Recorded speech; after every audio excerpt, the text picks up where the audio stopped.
Jaideep Malhotra. I was born and brought up in Meerut and Delhi. My father was in Air Force, so basically he was always getting transferred from one place to the other. And I was brought up by my grandparents. And there are loads of stories attached to, how I landed up with my grandparents, because my mother was expecting my younger brother.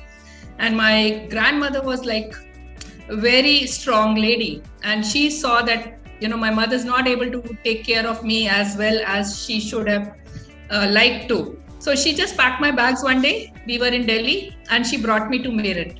And I always feel that has been a game changer in my life. I was in 5th standard at that time, because my grandparents, we have an army background. Both my maternal, paternal grandparents, all of them were in army. And so it was like a more of a disciplined childhood. And it was a lonely childhood also, because we had a huge house and with orchards all around. And we were only 3 of us, both my grandparents and myself. And I was actually, and both my grandparents, fortunately, were very, very broad-minded, not totally, absolutely unlike my parents. And so the kind of upbringing which I had, I went to a co-ed school, which was against the will of my parents. My grandfather insisted that, no, you should. She needs a little exposure. And as luck would have it, at every step, whether it was studies, whether it was sports, I was a very, very good sports person in school also, the best sportswoman girl of the school. And I was supported by my grandfather right for every step. And along with it, I didn't really realize, what kind of a education I was actually getting. Because it was like an overall development. We had construction going on in a house. He would teach me how to count bricks, how to measure all those stones which used to come up. Then, calculation about the cost of the cement, how the carpenter works. Then in the garden, we had a kitchen garden and we had an orchard. So I would be given a small piece of land to grow my own stuff, vegetables during the summer vacation. So it was like, when I sit back today and I try and look back, it was an amazing, amazing kind of a childhood which I had. And then subtle things. Like one day I told him I don't want to go to school because we had a maths exam. And so he tried to explain to me, you're very good in maths. Why you? No, I haven't studied. So I said, okay, let's don't go. We will water the plants today. And I used to hate that because we had a hand pump. So he had his ways of getting around things, which was phenomenal in making me sort of, understand the realities of life. And I think, and I lost that support in my 10th standard. And that's where, and I had 2 younger brothers who were there with my parents, and they all shifted to be with us in our ancestral house in Meerut. And from there onwards, my all kind of challenges started, because I was made to realize I'm a girl. I had 2 younger brothers. And I was very good in studies, but I wasn't really given that kind of a, treatment compared to my brothers, as my grandfather used to treat me, or my aunt, my paternal aunt, my bua used to really. She was also a professor in chemistry in Aligarh Muslim University. So she also was a phenomenal, inspiration for me, gold medalist throughout. So all those challenges really made me sort of, I was getting stronger by the day.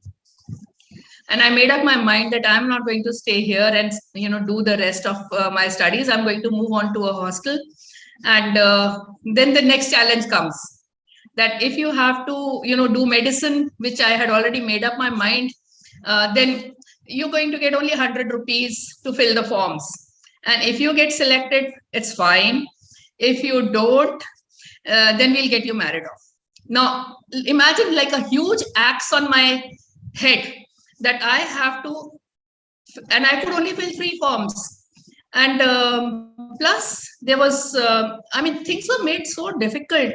I'm sure my parents had their own reasons, but I am always taking it as a positive because it really made me a survivor, absolute survivor. So I filled 3 forms.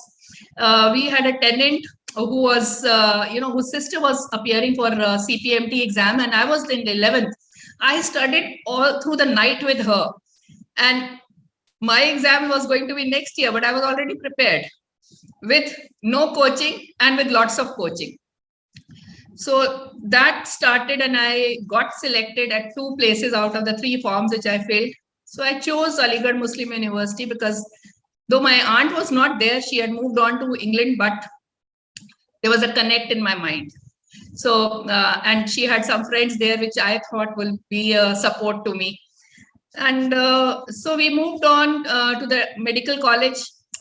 It was again not easy in the sense that I used to get only 200 rupees every month. I had no money for books, to buy books. Medical books are very, very expensive. And I had just enough money to pay my hostel fees, my college, and I had just 6 pairs of salwar kameez, with 1 pair of slippers and 1 pair of sandals from Bata, uh, and that is and 2 nighties, and that was it. But I don't know, somehow all these years it had made me so self this thing sufficient and to make do with whatever I have, that I always was looking at what I have to achieve and never looked at that I'm having so many difficulties. Like I would walk to the college, my friends used to get 500 rupees a month, I was getting only 200, nobody knew. And every Saturday, I would wash all my 6 pairs of salwar kameez and have iron them on a Sunday and be ready for college on a Monday. All the books were from the library, and I mean, I got the vice chancellor's scholarship, which was like 750 rupees per year, and that was a bonus which I would sort of spend. So it was really, really challenging, but somehow none of my classmates or none of my teachers actually knew what I was going through, because I was so focused that I need to come out as the first doctor in my family, and I need to show my parents that yes, I'm capable of doing things. A lot of times it used to happen that I would see my brothers who were like 5 years younger to me. They would get more pocket money than me. I was a school prefect, the first school captain in a school, but at home, I mean, it was very different. And I topped in my school, and my father, though he felt very proud of me, but he did not expect that. And so somewhere, at the back of the mind, I always was feeling a little let down because the way I was brought up before and the turnaround which happened at that point of the most crucial puberty stage of my life was the game changer. In college, I met with my future husband, and so both of us together, I think he understood me and he supported me, and we got married against the wishes of my parents, who did not attend the wedding or did not talk to me for 6 years after that. But I had all the consents of my in-laws, who were also doctors. This was a family of doctors where I got married to, and got immense support during that period. And to the extent that I had my daughter when I was doing my post-graduation, and my mother-in-law, who was a very, very popular gynecologist of our city and very busy too, she said she'll keep my daughter, and I need to finish my post-graduation, which I was actually adamant on, because I had learned from her experience that she had had a baby, like my husband at that time, and she had to leave her post graduation, and which she regretted all her life. So these were like, the lessons which I kept on learning throughout my lifetime. And once this was over, the actual struggle starts. Now, here is a very ambitious girl, top of the line, married to an equally ambitious husband and family. And that every step, now I understood, like both of us can't move forward together because one person has to take a back seat. And I think that was the biggest learning in my life. I said, okay, because every time we are in the same profession, both of us are gynecologists. And till date, people keep on asking us, 40 years of marriage, why did you choose to be in the same profession? It's like a big competition and a conflict. And I think over the years, um, we both learned to compromise, though the compromise I feel was much, much more from my side because I could have easily also moved faster. But with children, you feel that your duty is towards, the family and the children. So I consciously took a little back seat and we both moved forward. So we would apply for the same awards, and he was a little better placed as a man. If he would get it, people would say, no, no, you both can't apply. We can't give it to both of you. And I kept on, facing all these failures all my life, till date, I would say. But I never gave up. And because I was very persistent.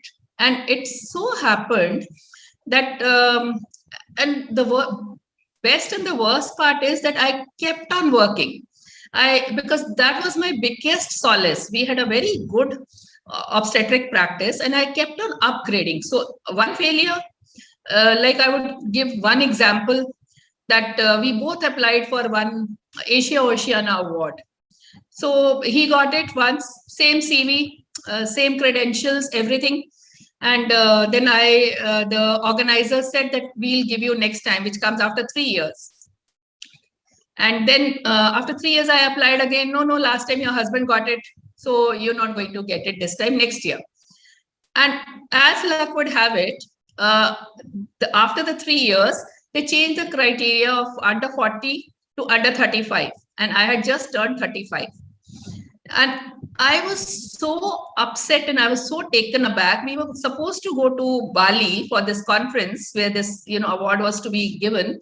I told my father-in-law that I don't want to go. I'm not going to waste money, going and not learning anything. So you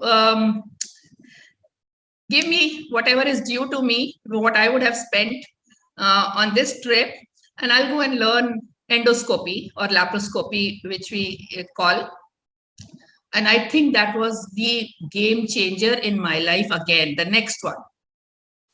Because I went to Germany and I learned endoscopy, which was very early. There were very few endoscopic surgeons in our country at that time. I developed a very good relationship with the professors there. And I then, stayed on to do my IVF training at that time. Because, but there were no takes. And my in-laws realized that, and they pushed me, and they said, no, no, don't worry, you work first till, the need arises and we'll start with an IVF clinic. So once I was in Germany, I refused to come back. I said, no, I'm going to learn. Actually, I'd already done one training in IVF, but could not start. That was like 10 years before. So I said, I'm going to refresh and I'm going to come back and start IVF. And that's exactly what happened. So I came back in 1995 and then started endoscopic surgery clinic, which was the first one in the state of Uttar Pradesh. And then next year, I started the first IVF clinic of our own state, Uttar Pradesh. And then there was no looking back. In the meantime, my husband was moving up in the organization and, he became the chairperson of one committee, then vice president, and then president. And I'm also eyeing the same. But everyone is telling me, like, if no husband and wife have ever become the president of any organization anywhere in the world. So you just forget it, and you work and look after the children. And as luck would have it, I started working in multiple organizations. And in the meantime, I also went through a lot of pain, because one by one, all my part of the family, my both younger brothers, my mother and my father, I lost all of them in a span of 2 years. And that was the biggest setback. Now here I was all alone in this world, because we had a very small nuclear family, with just one aunt, my father's sister, who's alive. And I actually was totally, I didn't know, I had lost my head, because my younger brother, he suffered a lot. He was in the ICU for more than 6 weeks. And I mean, I was the only support system which he had. He had two small children, his wife, who were pushed on by her parents on me to support. And I was too happy to do it, because uh, during even this period, I was supporting a lot of girls for education with whatever money, small money I was earning. So I actually never took it as a burden on me. But the biggest shock was when I lost him, because I actually had worked very hard to bring him from Chandigarh. My parents were settled in Chandigarh. So I brought him down from Chandigarh to Agra, shifted the whole family, sent all the, we sold our house and, other assets there. I tried to establish him here, bought him a house, flat here, and some land and all. Tried to start, picking the threads up of his life, and lost him in just that period, when we were just trying to, gain some foothold. So that time I absolutely went for a real toss. And my family, this side of the family, supported me so much. My children also supported me so much. I mean, absolutely, totally indebted to them. And that was a time when I started working in many organizations, because I was a trained sonologist, the first one in the state of Uttar Pradesh. I had been training for, endoscopic surgery, then IVF, and there are multiple organizations which gave me a lot of platform, apart from our Ops and Gynec biggest organization, which is called Foxy. So I started working for all of them. And that was a solace which I got, and the stability I got from my work. And my father, he had, after losing my, mother and younger brother, he came to see me from Chandigarh one day. And I had to go out somewhere. So I actually told him that, he was limping a little bit. So I told my staff in the house, please look after him. But behind me, he fell down in the toilet and he broke his hip bone. So when I came back, I had, like, huge amount of work which I could not leave and take him from Agra to Delhi for the surgery. So my husband said, see, you are young. People come to you from all over the state and the country. Why can't we trust someone in Agra and, get him operated here? And it, as luck would have it, it's all destiny. There was just one hospital here which, used to perform those kind of surgeries. So we took him there, we got him operated. The operation was successful, but he had some complication after the surgery, which could not be tackled in the intensive care unit in Agra. And we lost him. And that left a very deep impact on me about the kind of services which these tier 2 cities have. And in my mind, I just determined myself that I'm going to give a critical care hospital, though it was not my branch, to my city, where people don't really have to, I mean, people who should at least get the kind of care they deserve. And the next journey in our life started, and my husband actually was very, very supportive. And both of us started working towards all these goals. But for individuals, it's very difficult, I would say the dreams were very big, but the resources were very limited. How do you really go about it? Because you yourself were like a salaried person in your own hospital, because the parents were there, looking after. You could not tell them that I need to do this or I need to do more. So I sort of became the black sheep of the family here, because then I started venturing out. By that time, my IVF clinic was well established. People started coming to me and asking for, help. That, can you help us? We are not getting results. And I started, helping people all over the country. Started establishing IVF clinics in the whole of North India, Nepal, Bangladesh, and many cities in Uttar Pradesh, Punjab, Haryana, and even till Calcutta. And that was the extra earning which I was basically able to generate, and slowly started looking at, culminating my dream of giving Agra its first good critical care unit, along with, added space for women's. Actually, I had imagined it to be a all women's hospital, but somehow when we started making it, there was like a very good neurosurgeon friend, very senior to us. He came, very good urologist. Again, our age group came and said, no, we want to work with you. So, the dream for our hospital expanded into a multi-speciality hospital instead of just a women's or a critical care unit.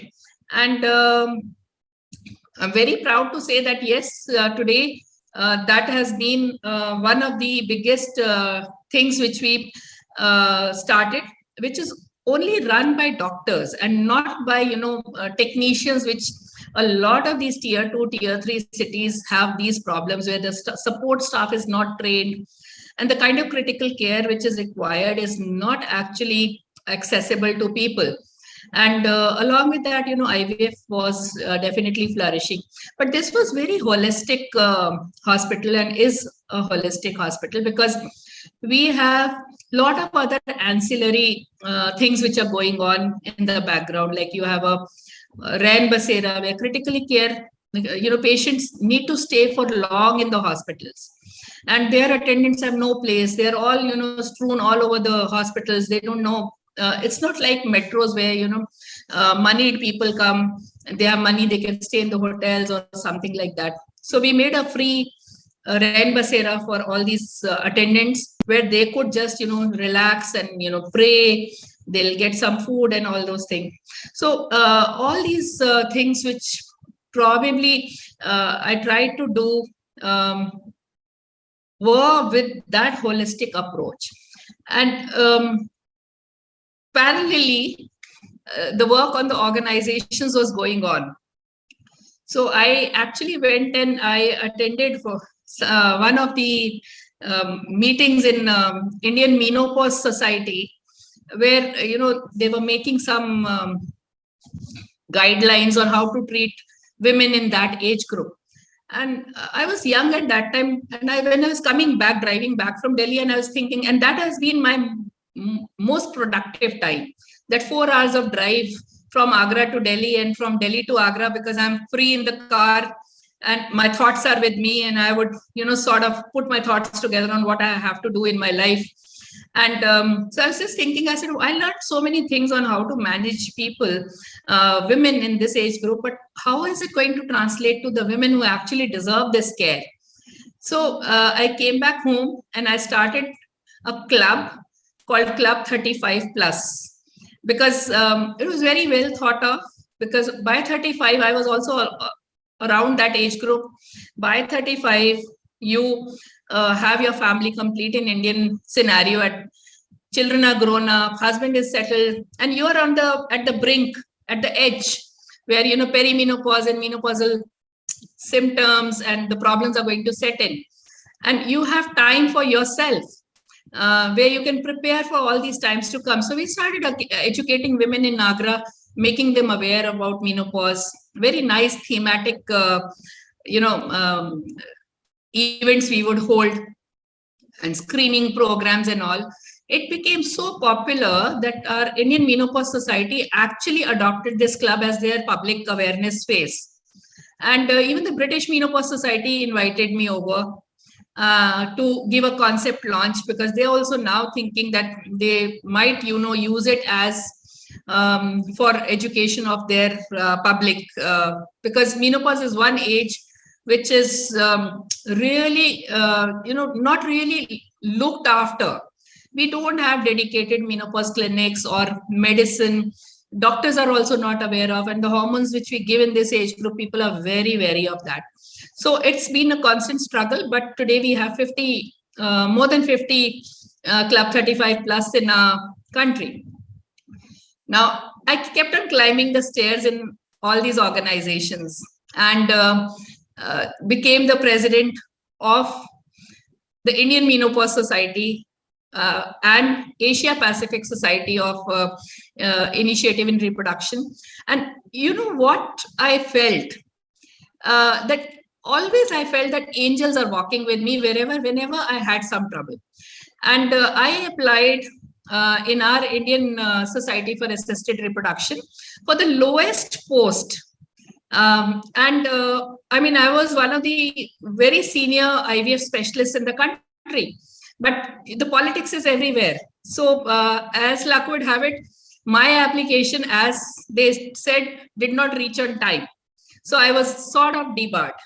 And in the meantime, I get a call from Asia Pacific Society for Initiative for Reproduction to come and give a talk in Bangkok on medical tourism, or tourism in assisted reproduction.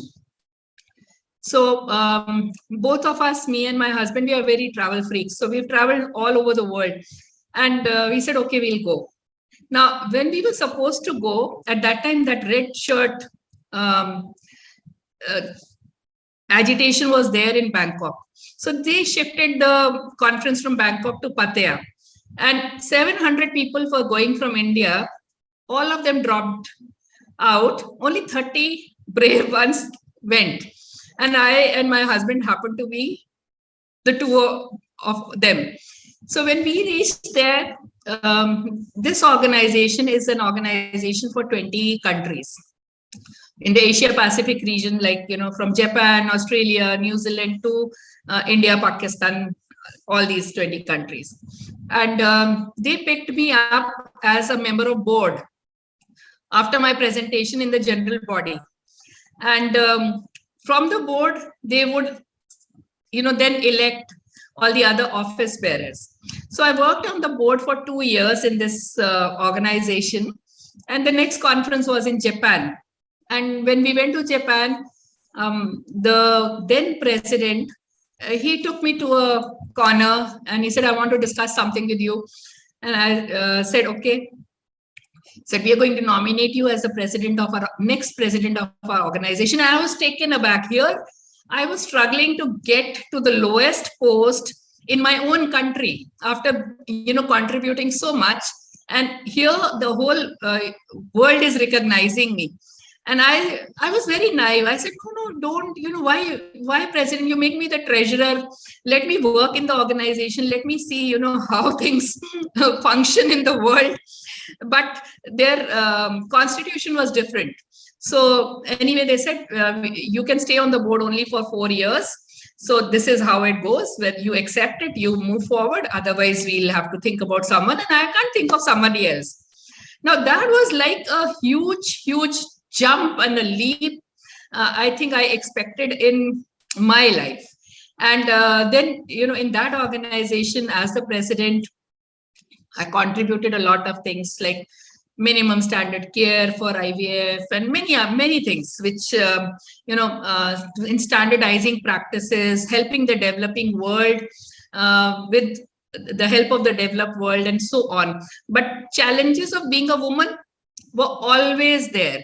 You're not taken as seriously, or you're not appreciated the way even a man would do a small job, and all the men will start appreciating. But the problem with us is men don't appreciate us, and women also don't appreciate women. And that's something which I feel, all of us have to learn, to push women up, push each other up to achieve, appreciate every small thing any woman does or achieves. So that's something which that was a huge learning for me from that organization. And as luck would have it, I came back and I stood for the election for our national organization and became the vice president of this organization, which had denied me the smallest post. So, that is how it happens. And after that, I had already become the president of Indian Menopause Society. I had become the chair in our main organization, Foxy. And then, with all this work behind me, when I applied for election for the post of president of Foxy, I there was nobody who was going to stand against me. I went unopposed. Now, this is what work brings to you, persistence. And we both of us became the first couple in the world to head any organization. And during this period, there were so many areas which I was working on. The Royal College of Physicians of Ireland, they honored me and awarded me FRCPI. Then the Royal College of Obstetricians and Gynecologists of UK, they gave me an honorary FRCOG. And I was the first one to get both these honorary fellowships in our country. And it was like a dream of my mother-in-law. When we were young, she would always say that, at least one of you should do MRCOG. And we had jumped from college immediately into private practice. So we had no time, and there was a small child also. And here, all these people from all over the world were honoring you without they recognizing you. But your own country, this recognition comes very late. I'll give you another example of my struggle. So when we were establishing clinics, there's a premier clinic from Nepal who approached me to help them with IVF. And we set up the first IVF clinic of Nepal. In fact, I'm responsible for the first 500 IVF babies of Nepal. And when the first baby was born, it was like a huge thing for Nepal. And, lot of media, hype was there. But nobody took the name of the doctor who actually made it possible, because the media was looking at some kind of, monetization, which I did not really have. Nepal was looking at their own name, and Indian media carried the news, but did not name the doctor. So you can imagine, how I must have felt. But again, I am the kind of person, I don't get deterred from all this. I kept on continuing. We helped Nepal, this clinic, for 14 years. And till they became self-sufficient, we trained a number of people, not only in Nepal, but all across the country and the world. Because I think my thought process was not for any personal achievement. Achievements came, they just fell into my platter, and I just took them. But my aim was to work for women, because I felt, women deserve much better respect, care, empowerment, because empowerment is something which women in our country don't even know the E. We consider education as empowerment, and education is not empowerment. Because unless and until we are empowered, I don't think we can bring the change. And so I have been totally working throughout my life, whether it is my housemaid or it's my assistant in the hospital, or the students who come to train with me. In fact, right now also I have few trainees who are going through a lot of, these are doctors and very highly educated nurses, and they're going through all kinds of domestic violence in the house, people pulling them down all the time, making it difficult for them to work. Once they get a salary, husband or the family takes it away, and they have nothing left for themselves. So we've started a lot of initiatives in our hospital. Like I took medical insurance for all my staff, because if somebody falls sick, and COVID is something which taught us all these lessons, because if the man or the boy of the house falls sick, he'll get, some kind of a attention. But a woman or a girl falls sick, she's not really, looked after as well as she deserves. And so these are a lot of things which made me very emotionally, charged up into doing a lot of things. We we started, an NGO called Smriti, which works for Save the Girl Child. In fact, this Beti Bachao, Beti Padhao slogan was given by my husband when he became the president of our organization in 2008. And we have worked towards, Save the Girl Child all our lives. We personally had adopted girls, and I still do that. A lot of staff's children for their education. And this organization has been working on that. Then it took me 10 long years after him to become the president of our organization. So imagine for any girl to achieve, she has to work 100 times more than a boy to reach, the kind of places she actually wants to. So when I became the president of our organization, we are the third generation of statisticians in our family. Like my husband's parents, both of them, his grandfather, they were all doctors and, dedicated to women's health. So there was a huge lot of experience and lot of stories which we carried forward. In fact, I made a lot of films, small films on patient education and bringing out all these little aspects on sensitization of the public and public awareness for infertility, for patient-doctor relationship. But there was one thing which was going on in my mind, which was like, the foundation of any personality or any disease is laid down in the mother's womb. And that is a period which I think we need to really focus on. And after that 2 years, so these 1,000 days are the most important period in any child's personality development, and fetal origin of adult diseases is what we call that, the foundation of all these non-communicable diseases like obesity or diabetes, hypertension, cancers, they're all laid down in the mother's womb. So if the atmosphere of the mother's womb is good, then the development of the child and the future generations, it's not only one generation, future 2 generations are going to be healthy. So we had started working on this project, and I took this project up as my key project for my year as a president, and I called it as Adbhut Matritva. Now, this name was selected in conversation with Sister Brahmakumari Shivani Didi, who's very close to me. In fact, I have learned a lot of things from her.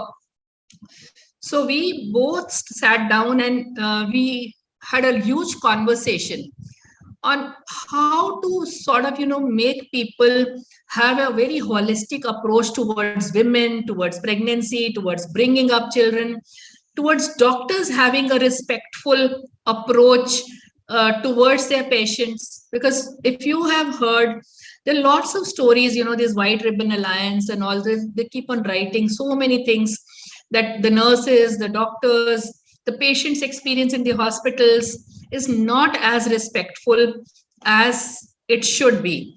So in my year, I had this slogan, give her wings and let her soar, which was actually, quality, ethics, and dignity for doctors, because doctors are also struggling. The kind of respect which, they expect from the public is not there. And there are huge, huge reasons for that. So I actually was having a very in-depth trying to understand, what is going wrong in the systems. And the other part was her, which is health, empowerment and respect for the women of our country. And I basically started working on these two projects from my year. And Adbhut Matritva had very different concept on pregnancy. It was not only about nutrition or health checkups. It was also about that the baby in the mother's womb after 20 weeks listens to about 5,000 words every day. So the baby's relationship with the people, the mother, the father, the bond starts developing from there. The personalities, the likes, the dislikes, the disease processes, the gene expression, everything is the foundation is laid down in the mother's womb. So we started with this project. Now, how do you reach out to people? How do you educate? We did umpteenth number of events with the Brahmakumaris helping us in reaching out to doctors and to reaching out to public.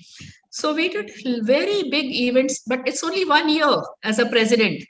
And how do you then take it forward? Because the next president will come and the next president has something else on mind. So your project goes back into the bin. And then you're struggling to continue. And in the meantime, this was 2018. So once I finished, I was delivering my, handing over speech in Bangalore, and Shiri was there as a chief guest in that meeting. So I was talking to him about Garbh Sanskar and other things. And, two of his devotees who were IIT people, young boys, 20, 25 years old. So after the speech, they come backstage and they said, Doctor, we want to work with you. And now these are my angels, which I had all through our lives. So I said, yes, we want to develop an app. I said, I've been working on an app for 2 years, but there are no takers. So these boys, we started with an app called iMums to reach out, to pregnant women all over the world, rather.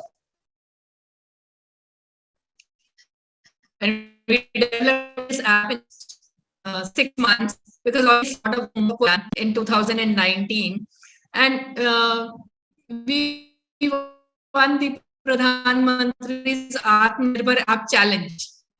Now, that was a huge jump.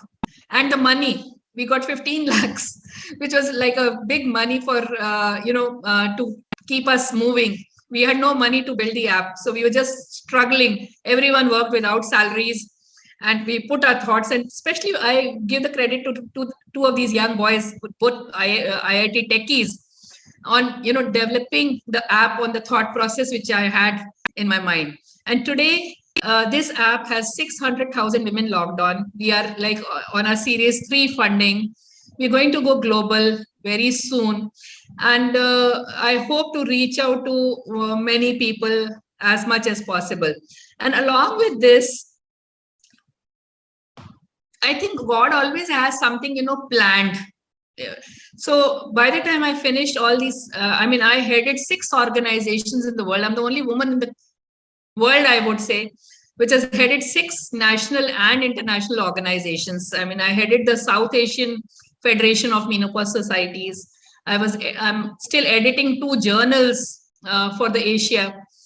And then I get a call from WHO's PMNCH group, which is Partnership in Maternal, Child and Newborn Health. And it's like a huge group of 130 countries. And they wanted me to be on their accountability group. They're about, I would say, it's a small organization which is looking after the world's maternal and newborn and child health care. I'm sure somebody from the international organization of our OBGYNs, which is called FIGO. I'm currently chairing their infertility committee, which is called as a Reproductive Medicine and Endocrinology and Infertility Committee. So somebody from this organization must have nominated me, and I got elected on this accountability group.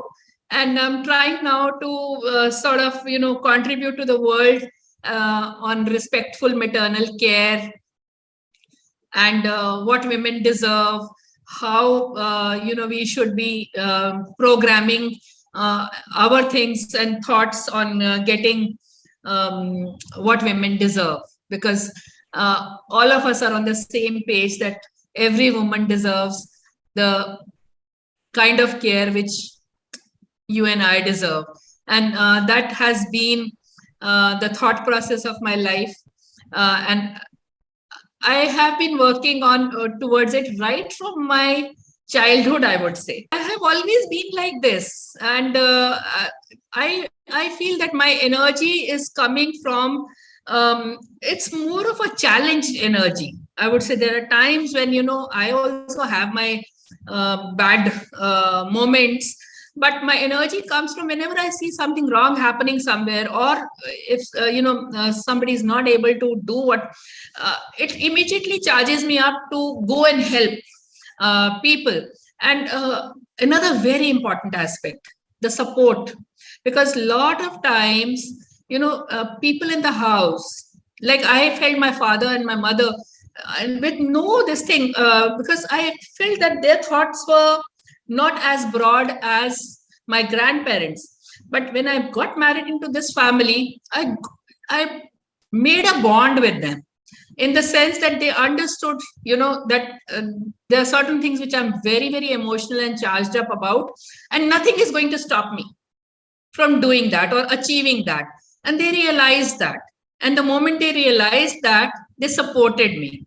And that has been I think the biggest asset which I have. And my husband, he realized it, and once he realized it, he supported. In fact, in any time when I had a little challenge in my this house here, he would stand up for me and say no, because that was the kind of bond we had developed through the years, when we were courting, or when he saw me struggling with my family or with my parents or with my things, because I was not demanding, I was always giving. So but when I demanded, or when I thought that I'm going to do something, he knew nothing is going to stop me. I mean, I was like a go-getter. And I think that's probably, I would give the credit to my mother, because that was a personality I developed in her womb, which has been there for all, right from my childhood. On the way, there was a bus station called Khurja, and it had like a huge gate, like that. We have this India Gate, a smaller version of that. And there were like these certain couplets written on the gate. And every time when I would pass through while going and coming up, I would read this couplet which was there: खुदी को कर बुलंद इतना कि हर तकदीर से पहले खुदा बंदे से पूछे कि बता तेरी रजा क्या है. And it was like you will bring yourself up so much that every time when you want to do something, God comes and asks you, what is it that you want to do? And that has stayed with me from that young age of 17 years, when I joined the medical college, till date. Every time when I have a little weaker moment, that comes to my mind, and I start getting stronger, and I say, no, I can do it. And a lot of people ask me, what was your failure? And there have been no failures, because I never took failure as a failure. I always took as a game-changing moment for me. I had enough of failures. I won't say that I didn't have, but it didn't come as a failure to me. It only told me that, yes, you're made for something different. So why don't you try something different? And that is how, from an obstetrician, I became a sonologist, to an endoscopic surgeon, to an IVF specialist. Now we've adopted. I'm heading the Rotary Club of our own town, and we've adopted a village which has 18,000 population. We just did it about 9 months back. This was all during COVID period. So we now are looking at, in the next 5 years, doing vocational training, for the children there. Spiritual, I believe in spirituality, honestly speaking, because I feel there is no science without spirituality. So we all need to be, whether we are, doing anything, there has to be a spiritual background to our minds. And that's something which this newer generation is losing. A lot of these young children, we don't believe in any god and those things. And I always feel that my stability through all very, very challenging times, I can't even explain, this is not even 1/10 of the story which you have heard, has only been because of the spirituality aspect. In fact, you know when I met Shivani Didi, I never believed in any spiritual gurus, and I still don't. I feel they all have a scientific aspect also. And I believe that our public is so naive that they have to be driven by something. And spirituality is something which drives them faster. So we need, people to sort of, when they are swaying in their decisions, to somebody to stabilize them. And all religions or spirituality or whatever you may say acts like that. And when I was talking to Shivani Didi, I was just saying that doctors are losing faith in themselves, because they are feeling that they've studied for 10 years, then they spend so much time in trying to establish. By the time, like, my sister is a journalist, and she was 24 and she was earning 40,000 rupees. And for me to earn my first 40,000 took me more than 15 years. So, doctors take a long time to establish. And that is where, their frustrations start. And plus, nobody wants to pay to a doctor. You will go and spend 10,000 rupees on a dinner, but 500 rupees consultation fee for your own health to a doctor. That mindsets are very different. So how to get doctors to sort of, calm down on these frustrating thoughts was what took me to Shivani Didi. I would say, be persistent, never lose heart. There is absolutely no shortcut to success which is there. And success also needs to be defined as small, short, achievable goals. We cannot sort of climb up in one day. So if you're persistent, and that's what I have learned from my life, I had my goals focused, but I took long to achieve them. But ultimately, I achieved each and everything which I had thought of. And that was only because of persistence. Because as a woman, there are a lot of people who are pulling you down. Times also pull you down. And, you have other responsibilities which pull you down. Now, there are two ways of doing it. One is that you become very aggressive. You leave everything behind and just look after yourself and your future. And the other is that you're a little slower, but you'll still achieve. And you'll take people along. And that's something which I would say, take people along, because that gives you an ultimate satisfaction. You may achieve faster, but then you'll be at the top alone. But when you take people along on a little slower path, your happiness is doubled.